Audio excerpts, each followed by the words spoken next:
undangan yang paling utama adalah muslim.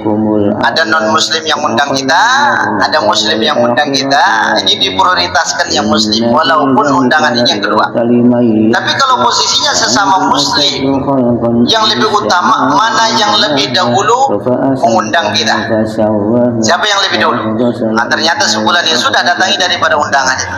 Ternyata kita tidak bisa menghadiri daripada undangan yang kedua, dikarenakan faktor kesehatan dan lain sebagainya. Apakah boleh kita utus saudara kita ataupun orang lain untuk menghadiri daripada undangan itu? Ingat, hidangan di dalam pesta perkawinan, kalau kita tidak diundang, maka tidak halal kita nikmati daripada hidangan itu sendiri, kecuali sudah ada izin daripada yang punya. Terkadang kan ada orang ketika dia merasa lapar, ngapain kita ke rumah makan, ada kok makan gratis, kata dia, makan di pesta itu, padahal tidak diundang dia. Itu tidak halal kita nikmati. Berarti kategorinya mencuri, kecuali sudah ada izin daripada yang punya pesta.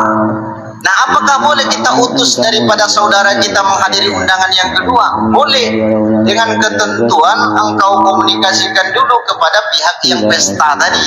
Mohon maaf Pak Ji, saya sepertinya tidak datang, nggak bisa hadir undanganmu, tapi anak saya sudah saya undang atau saya utus untuk mewakilkan daripada undangan itu sendiri. Baru boleh itu.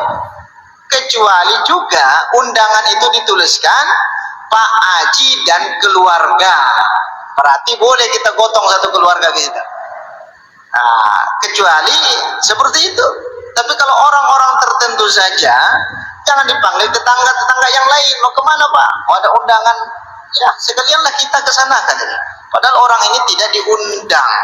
Maka kalau kita tidak diundang, jangan datangi pesta perkawinan. Tidak halal kita nikmati makanan itu Pak. Tidak halal. Jangan pula kita merasa dekat. Oh, ini kawan saya.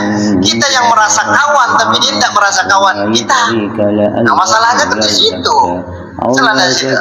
Berarti hanya undangan saja yang boleh menghadiri daripada pesta perkawinan. Ya, baik. Allahu a'lam. Ya, silakan.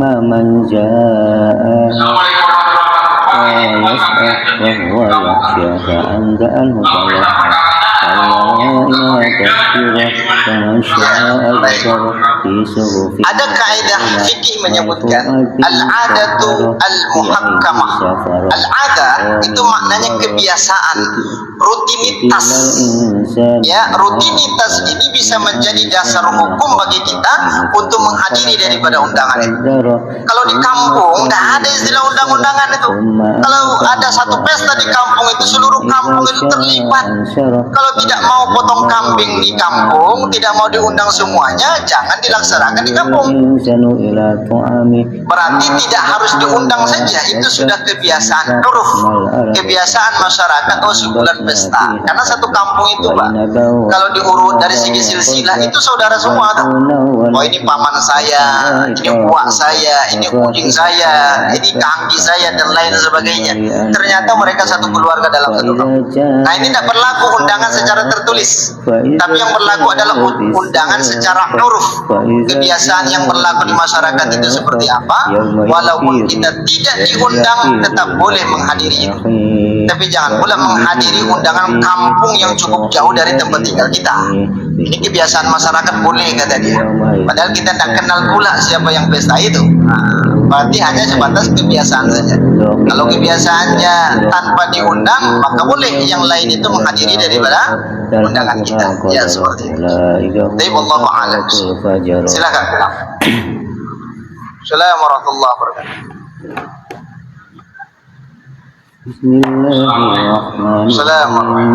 Asy-syamsu kuwirat wa idzan nujumu inkadarat wa idzal jibalu suyirat wal isyaru uqirat wa idzal wuqusu qusirat wa idzal البحار سجرت وإذا النفوس زوجت وإذا الموءودة سئلت بأي ذنب قتلت وإذا الصحف نشرت وإذا Berarti Bapak sudah السماء kena kalau kayak gitu. الجحيم سعرت. Bolehkah kita saling menerima hadiah dengan orang non-muslim? Boleh. Ketika pemberian itu tidak berkaitan dengan keyakinan daripada mereka dan berkaitan dengan keyakinan mereka. Asma binti Abu Bakar, dia mendapat pemberian berupa roti, berupa gandum. Kemudian beliau itu tidak menikmati daripada pemberian itu sampai mengadu kepada Nabi.